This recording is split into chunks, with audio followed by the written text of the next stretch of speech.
আসসালামু আলাইকুম ওয়া বারাকাতুহু। পড়ছিলাম হিউম্যান বিইং শতাব্দীর বুদ্ধিবৃত্তিক দাসত্ব এই বইটি। আজকে বইটির ষষ্ঠ পার্ট আমরা পড়ে শোনাব।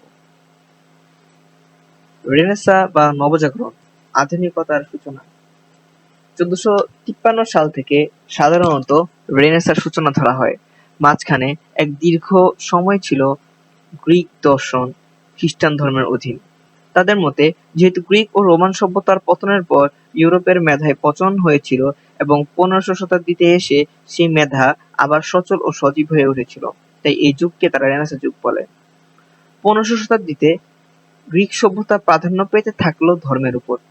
মানুষের মন মস্তিষ্ক থেকে ধর্মীয় চেতনা একেবারে বিলুপ্ত হতে লাগলো। এক নতুন রূপে মানববাদের চর্চা শুরু হলো, যা মূলত ছিল মধ্যযুগে খ্রিস্ট ধর্মকে ত্যাগ করার নামান্তর।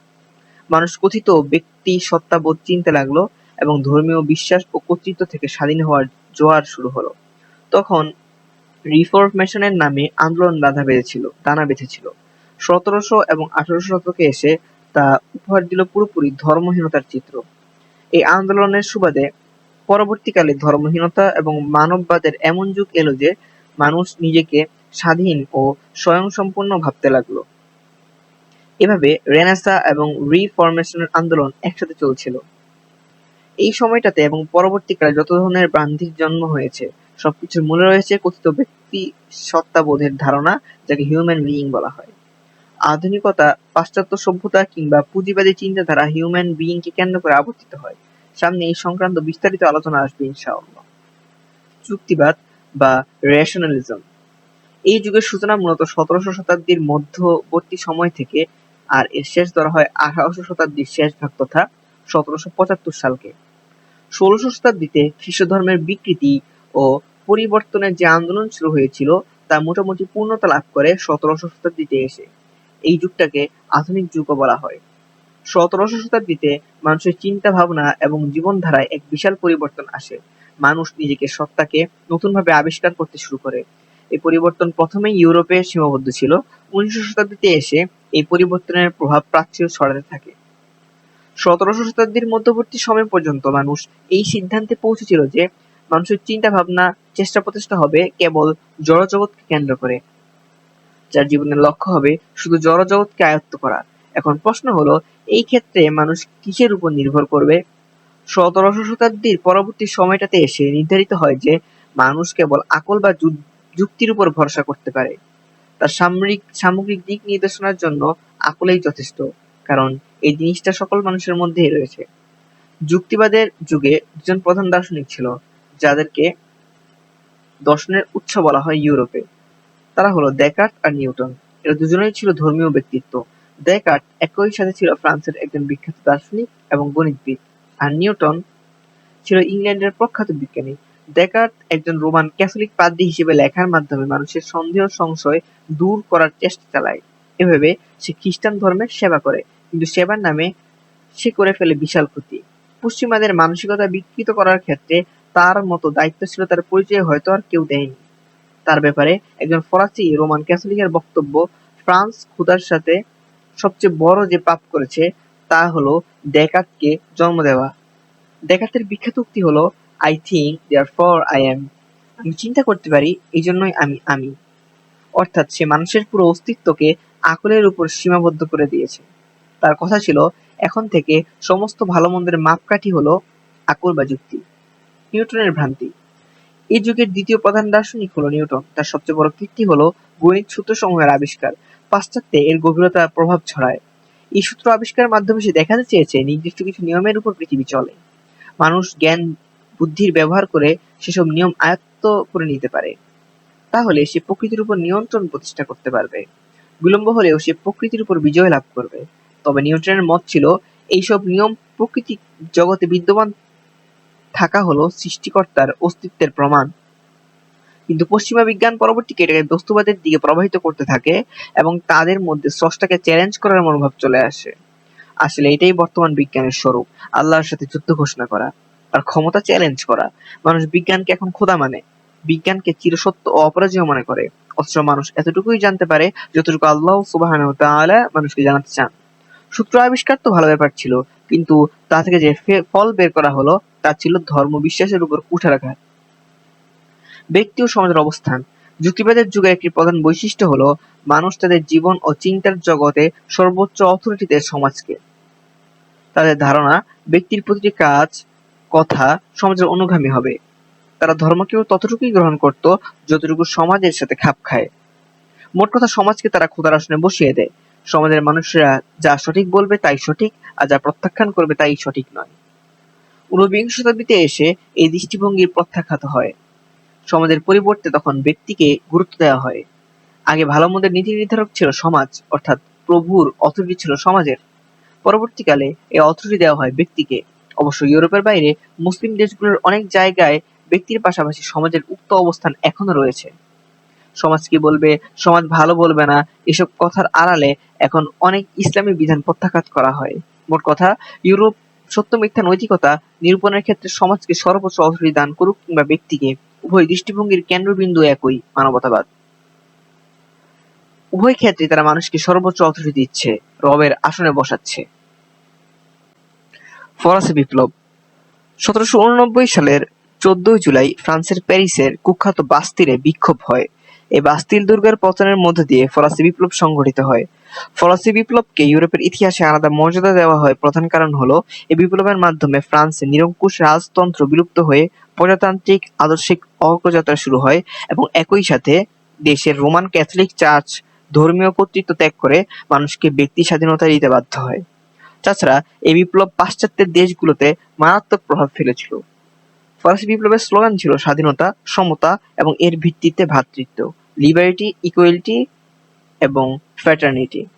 জুলুম থেকে মুক্তির দাবি অবশ্যই ন্যায্য, তবে যে স্লোগান এবং এ ধরনের মুক্তির দাবি বিপ্লবে করা হয়েছিল তার সাথে ইসলাম তথা ন্যায়ের কোনো সম্পর্ক ছিল না। ইসলামের ভ্রাতৃত্ব হয় আল্লাহর জন্য, আর এখানে ভ্রাতৃত্বের ভিত্তি ছিল পশ্চিমা স্বাধীনতা ও সমতা, যার বাস্তবতা হলো ধর্মকে ত্যাগ করা। এই বিপ্লবকে স্মরণ করা হয় গণতন্ত্রের বিজয় হিসেবে। ফরাসি বিপ্লবের পিছনে মূলত দুটি বিপরীতমুখী দর্শন কাজ করছে। এক হলো ভলতেয়ারের যুক্তিবাদ দর্শন, আরেক হলো রুশোর প্রকৃতিবাদ দর্শন। ঊনবিংশ শতাব্দী। ঊনবিংশ শতাব্দী পাশ্চাত্য সভ্যতার জাগতিক উন্নতির অন্যতম প্রধান অংশ। এই শতাব্দীর একটি জটিলতা হলো কেউ কেউ শিল্প বিপ্লবের যুগ বলে, আবার কেউ কেউ বিজ্ঞানের যুগ বলে। দিনের ব্যাপারে সবচেয়ে বেশি সংশয় সন্দেহ এই শতাব্দীতেই সৃষ্টি হয়েছে। ঊনবিংশ শতাব্দীতে প্রায় চূড়ান্ত হয়ে যায় যে ইন্দ্রিয় ও জড়জগতের ঊর্ধ্বে ধর্মের কোনো অবস্থান নেই। বস্তুজগৎ সবকিছুরই মূল। এটাকে বলা হলো ন্যাচারালিজম। এই শতাব্দীর সৃষ্ট কিছু দর্শন হলো লিবারেল ইথিক্স। ইতিপূর্বে মানুষের চারিত্রিক ও নৈতিকতার ভিত্তি ছিল ধর্ম। চরিত্রকে ধর্মের একটি অনুষদ বিবেচনা করা হতো। 1800 শতাব্দীতে ধর্মকে সরিয়ে আকলকে চারিত্রিক ভিত্তি হিসেবে প্রতিষ্ঠা করার প্রয়াস চালানো হয়। ঊনবিংশ শতাব্দীতে এসে এই প্রচেষ্টা পূর্ণতা লাভ করে।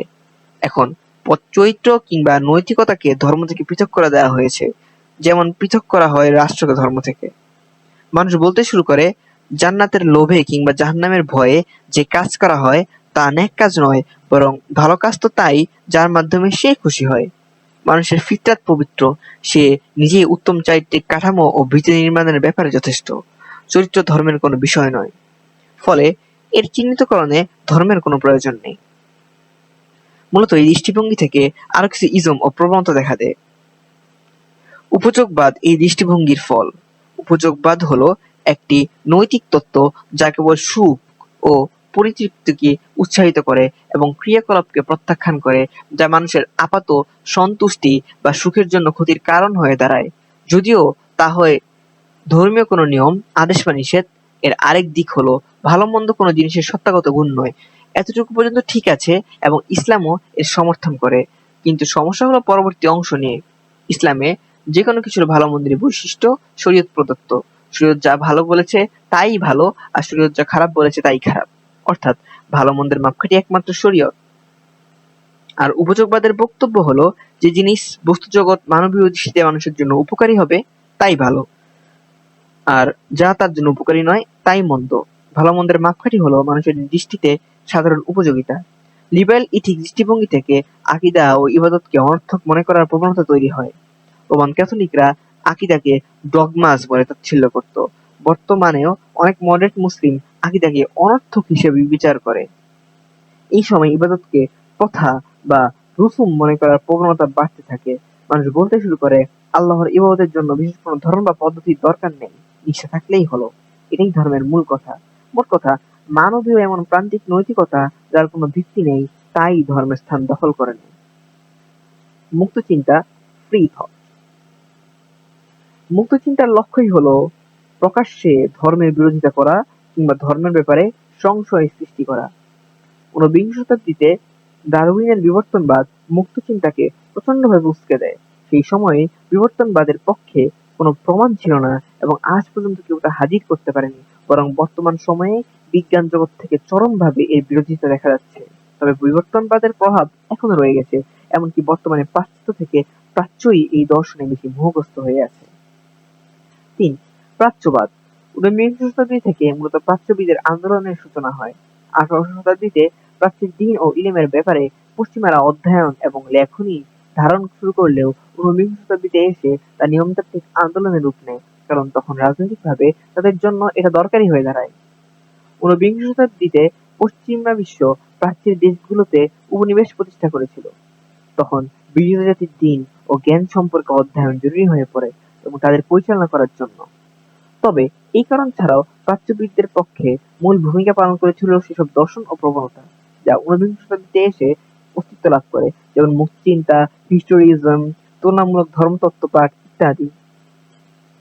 প্রাচ্যবাদ থেকে জন্ম নেওয়া প্রধান সমস্যা হলো: ১. দ্বীনি ইলম অর্জন করার ক্ষেত্রে তার ঐতিহ্যবাহী তথা সিনাতে থেকে সিনা ইলম অর্জনের পদ্ধতিকে গুরুত্বহীন মনে করা। ২. ধারাবাহিক সূত্রে প্রাপ্ত দ্বীনের ব্যাখ্যাসমূহ পরিত্যাগ করে নিজস্ব মতের ভিত্তিতে ব্যাখ্যা প্রদান করা। ৩. দ্বীনের সব জায়গায় পাশ্চাত্য চিন্তা ও পাশ্চাত্য প্রতিষ্ঠানের ধারণা খোঁজা এবং দ্বীনের এমন উপাদানকেই প্রাধান্য দেওয়া যেখানে পাশ্চাত্য আধুনিকতার বাহ্যিক রং দেখায়।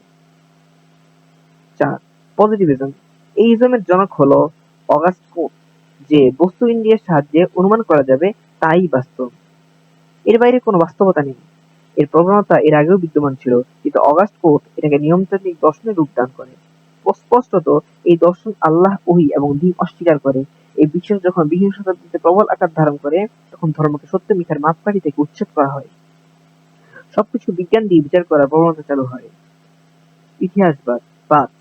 এর উদ্দেশ্য হলো ধর্মীয় বিশ্বাস ও মূলনীতির ভিত্তিতে কোনো কিছুর শুদ্ধাশুদ্ধি হুকুম প্রয়োগ করা যাবে না, বরং প্রচলিত ইতিহাস দেখে কোন জিনিসের ধরন, প্রভাব ও দিন বিনষ্ট ও তাদের বিভ্রান্ত করার পিছনে শক্ত ভূমিকা রেখেছে। প্রাচ্যবিদদের জঘন্য কর্মের পিছনে ইতিহাস পাঠের এই নতুন পদ্ধতি অনেক প্রভাব ফেলেছে। ইতিহাসের ঘটনাবলী কেবল ফ্যাক্ট, এগুলোকে উদাহরণ হিসেবে পেশ করা যায়, দলিল কিংবা বিধান সাব্যস্তকারী হিসেবে নয়। কোরআন, সুন্নাহ, আসির রাসূল সাল্লাল্লাহু আলাইহি ওয়াসাল্লাম ও সাহাবায়ে কেরামের ঘটনা ছাড়া নিশ্চিতভাবে কোনো ঘটনা দলিল হতে পারে না।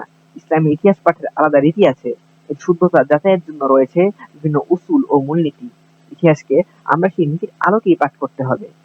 প্রাচ্যবিদরা যেসব প্রবণতা ও দর্শনে প্রভাবিত হয়ে ইতিহাস পাঠ করে, সেগুলো কখনোই নিরপেক্ষ নয়। তাছাড়া এসব প্রবণতার সাথে ইসলামের মৌলিক সংঘর্ষ বিদ্যমান। এইসব প্রবণতা তাদের মস্তিষ্কই বিকৃত করে দিয়েছে, ফলে তাদের ইতিহাস চর্চায় অবধারিতভাবেই নিশ্চয়ের কোনো ঠাঁই নেই। কোনো মুসলিমের উচিত নয় প্রাচ্যবিদদের ইতিহাস ও ইতিহাস পাঠের মূলনীতি গ্রহণ করা। এরা নিশ্চিতভাবেই তাকে দ্বীনের ব্যাপারে সংশয়গ্রস্ত করবে এবং তথ্য সন্ত্রাসের শিকার হবে। তুলনামূলক ধর্মপাঠ। এই তুলনামূলক ধর্মপাঠের উদ্দেশ্য এটা ছিল না যে সত্য মিথ্যা পর্যন্ত পৌঁছা, বরং ধর্মের ভিতরে পরস্পর কোনো মিল ও সাদৃশ্য রয়েছে সেগুলো খুঁজে বের করাই ছিল এর প্রধান লক্ষ্য। নিশ্চিতভাবেই এটা একটা অনর্থক কাজ। এর মাধ্যমে দ্বীনের স্বকীয়তা বিনষ্ট হয়। বিশেষত ইসলামের সাথে কোন ধর্মের মিল অমিল এ বিষয়ে ইসলামের বিশেষ কোনো গুরুত্বই নেই। প্রশ্ন হচ্ছে, সূরা আলে ইমরানে যে আয়াতে বলা হয়েছে, বলুন হে আহলে কিতাবগণ, একটা বিষয়ের দিকে এসো যা তোমাদের মধ্যে ও আমাদের মধ্যে সমান। এর অর্থগুলি কি? বিখ্যাত মুফাসসির আবু বকর জাসসাস রাহিমাহুল্লাহ বলেন, এখানে ধর্মের ভিত্তিতে মিল অমিল খোঁজার কথা বলা হয়নি, বরং ব্যক্তি ও মানুষের সৃষ্টিগত সূত্র হিসেবে মিল খুঁজতে বলা হয়েছে। মানুষের সৃষ্টিগত মিল এখানেই যে সকল মানুষ আল্লাহর বান্দা, সুতরাং মানুষের উচিত আল্লাহর সাথে কাউকে শরীক না করা।